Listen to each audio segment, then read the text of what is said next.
So ayan, good morning. Good morning mga ungkoy.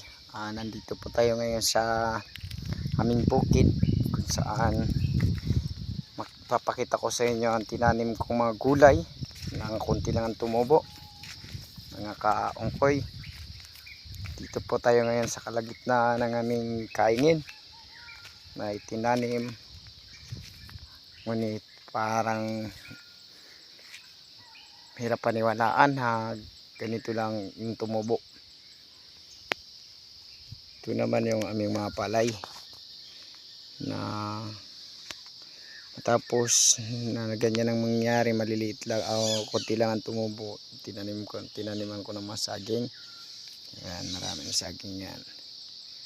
Ito naman ang aking mga kagulay-gulayan, mga sitaw, ngunit bago pa lang siya namumunga, mga okra na aking tinanim dito sa aming bukid. Ayan, ang aking mga kagulayan na marami akong tinanim, ngunit kunti lang ang tumubo. Ayan, mga saging ko, payat pa sa akin, hindi pa nabubuhay yung iba. Yung nakikita nyo naman ay ang aming kaingin. Yan, yan. Yan. Sa hirap ng buhay, dito kami namamalagi sa aming bukid na malayo sa mismong barangay namin. Kung maabot ng inyong paningin, ang aming barangay ay nandoon pa, malapit sa tabing dagat. Kami ay napakalayo sa maraming tao sa baryo. Dito lang kami namamalagi. Puntaan naman natin ngayon ang aming maisa na kasama rin sa palay, sa gitna ng palay.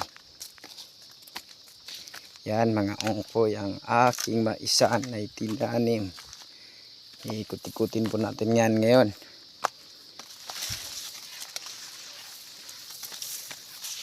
Yan.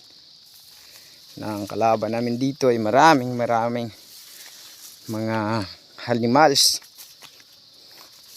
tulad ng onggoy. Paborito ng onggoy kainin ang mais.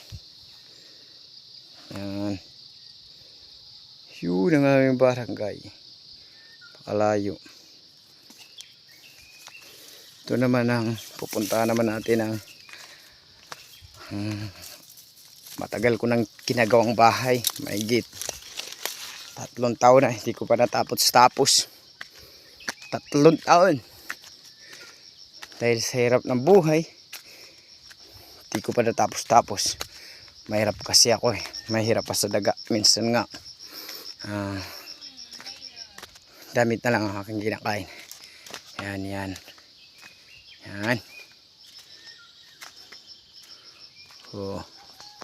Pati kulambo, butas na.